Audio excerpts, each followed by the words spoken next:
Good morning, folks. I'm back in the reloading room this morning, doing some things on the Hornady Ammo Plant. This thing started life as a factory ammo plant. Came with a Hornady case feeder, the Hornady bullet feeder, the powder measure you see there. I've made some changes, had some thoughts, decided I'd share them with you. So I bought this press a little over 5 years ago. It was on sale for actually less than $1,000. I know today they're upwards of $1,500. I thought at $1,000 it was a fair price, and to be honest, when I got the press and initially set it up, I was quite impressed with it. So after owning it these 5 years, I decided that maybe I'd share some of the things that I've done to turn this, what was a really good press, into what is now what I consider a really great press. So out of the box and assembled, my very first quarrel with this press was the primer slider. They're rough around the edges. They need cleaned up. There's lots of videos here on YouTube. They need deburred basically so that they run smoothly. The most effective things I've done to the primer slide is deburr it. So this is a factory, I believe this is large. Let's get this in focus. You can see the rough edges all along here, all along the bottom, out along this front edge, and most importantly, inside these holes, both top and bottom. They need to be deburred so that the primers freely slide up and down through there. It's just a rough edge that needs to be cleaned up. And really, I've seen some other mods where guys have done some things to the wheels, and I've never had to do that, so I can't recommend for or against. At any rate, these things need to be cleaned up before they're used. The second issue that I ran into with the Hornady Ammo Plant was it comes with a pistol bullet feeder, and it works, but to change over to rifle bullets, you have to, according to Hornady, you have to buy a rifle bullet feeder, a complete assembly. And when I looked into that, I found the Double Alpha Academy Mr. Bullet Feeder. And what I can tell you is it's worth the money, in my opinion, to just buy the Mr. Bullet Feeder and go that route because it is completely modular. I haven't found a bullet that I can't feed through it. Now, essentially, through the bullet feeder, I'm doing 9mm, 40, 45, 308, 300 blackout, 223, 5.56. I've even done some 260 through the progressive. So I think it's got a wide range of capabilities. And here's the biggest quarrel with the bullet feeder from Hornady is it is really noisy. I mean, you can put a pot or a pan lid on it and quiet it down some, but it is just noisy and it runs continuously. It's like marbles rolling around in your noggin while you're trying to load. So I would really recommend the Mr. Bullet Feeder over the Hornady Bullet Feeder.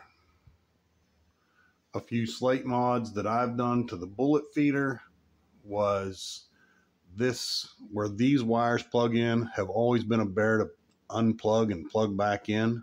It sort of feels like you could maybe break a switch. So I have replaced those with these 5mm DC power plugs.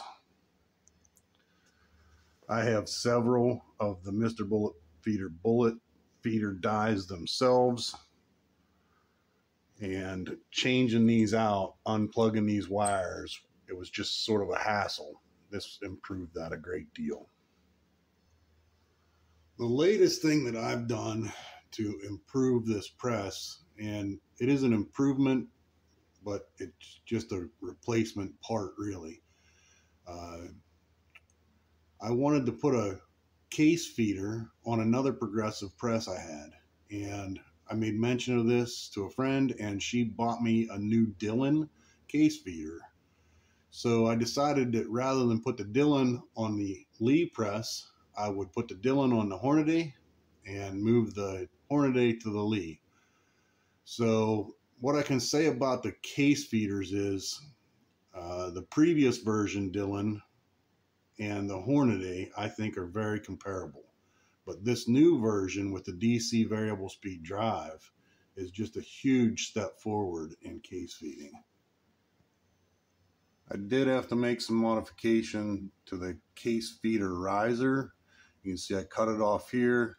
I welded a piece of flat iron on here and put a stem on here that is at the appropriate angle and the appropriate distance from this tube to get the Dillon case feeder to set in the same place that the Hornady case feeder sat. This is the Hornady tube and the Hornady adapter, and it slides right in to the Dillon case feeder. The two biggest improvements to me on the case feeders between the Hornady and the Dillon is this feed funnel on the Dillon is much more reliable, especially when you're dealing with 9mm cases. The second biggest thing is the amount of noise that this case feeder makes in comparison to the amount of noise that a Hornady case feeder makes. The difference between an AC motor and a DC motor, the variable speed, that's just a night and day difference when you're reloading. It is so much more peaceful in the reloading room using the Dillon and the Mr. Bullet feeder. I have added a few gadgets to this reloading press. I've added an alarm to the powder hopper. When it gets low, it will sound an audible alarm. I've added the same type of alarm to the primer feed system. It's the same micro switch installed on a machined aluminum piece here. And I use a carbon fiber rod that I purchased this on Amazon, added a stainless steel knurled knob to weight the switch. It works great. It turns the alarm on when I have 4 or 5 primers left in the tube. Still gives me lots of room in the tube to get the 100 in, but it gives me an audible alarm if I'm not paying attention. I regularly use the double alpha magnetic powder check. I have the powder caught from Hornady, and sometimes I use it if I have a stubborn ball powder that makes it difficult to set this magnetic check up.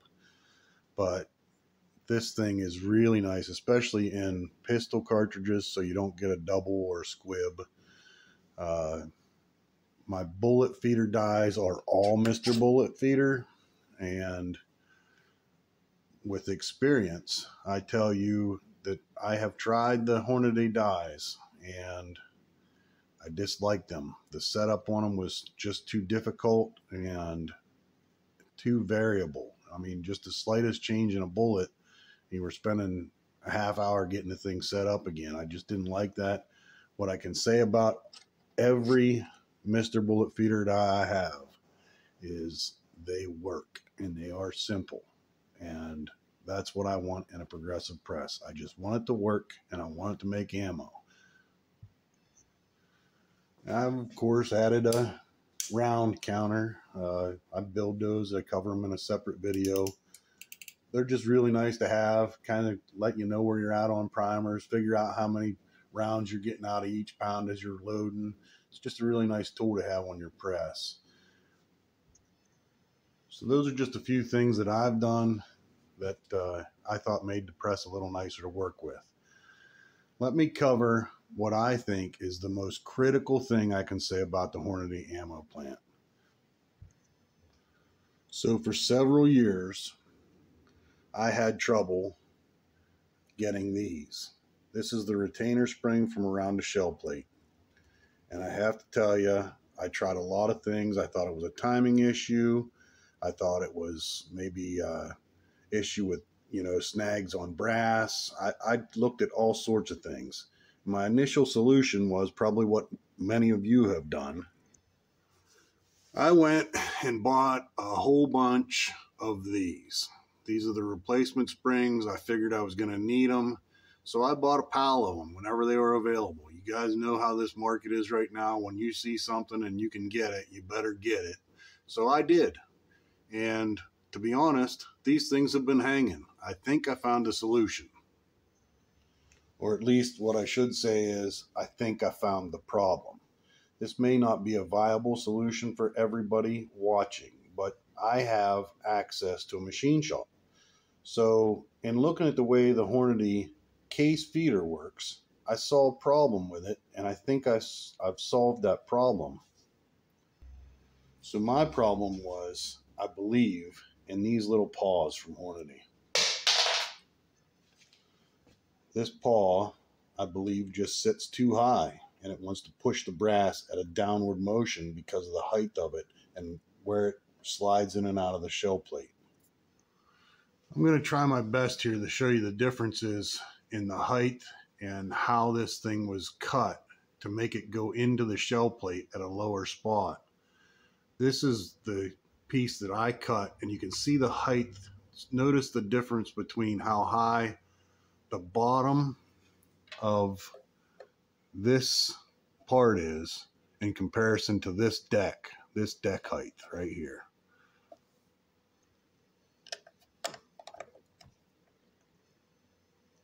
Now you can see how much higher this pusher from Hornady is compared to the one that I have cut on the milling machine. And the reason they do that is this paw goes inside this part of the shell plate every time. So they have to keep the height high enough where it won't interfere with the actual shell holder down here. Here's another comparison in height. You can see how this one will actually drop down and it much closer to the shell plate. In order to make this paw fit inside the shell plate, the actual shell holder part, I had to cut these little notches in it. And what it does is it lets this part right here sink down lower in the shell plate and actually push the bottom of the case. What I'm trying to accomplish by lowering this pusher, or this paw, is to keep it from trying to push the brass from a higher angle. And what happens is the edge of that brass, as it's pushing in, it wants to push down in and catch that spring. I have loaded now, since I've changed this paw, I have loaded well over 8,000 rounds of 9mm and .223 with this particular paw, and probably another 3,000 large rifle and large pistol, and I have yet to bend another spring. This spring's been on there for at least 9,000 rounds, and I haven't bent one. So I think that was the fix.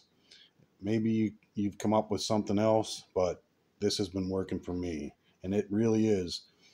This is the part I criticize the most about the Hornady Ammo Plant. The case feeder system is these little paws that Hornady includes. I just don't think they've engineered them well enough to make it reliable. So there it is. Those are just a few things that I did to my Hornady Ammo Plant to make what was, I think, a good reloading outfit into a really great reloading press. This thing really does just flow ammo at this point. I mean, very rarely now do I run into a hiccup with this press. So Hornady, you've done some great things. And on the other hand, take a few minutes and maybe look at some of your engineering on that paw. Maybe take a look at some DC drive stuff. Love the press, just some of the accessories fall short in the reloading categories, I think. So anybody watching there, have any questions, leave them in the comments. I appreciate you guys taking the time to watch me ramble on about my silly reloading things. But there it is. Thank you. Y'all have a good one.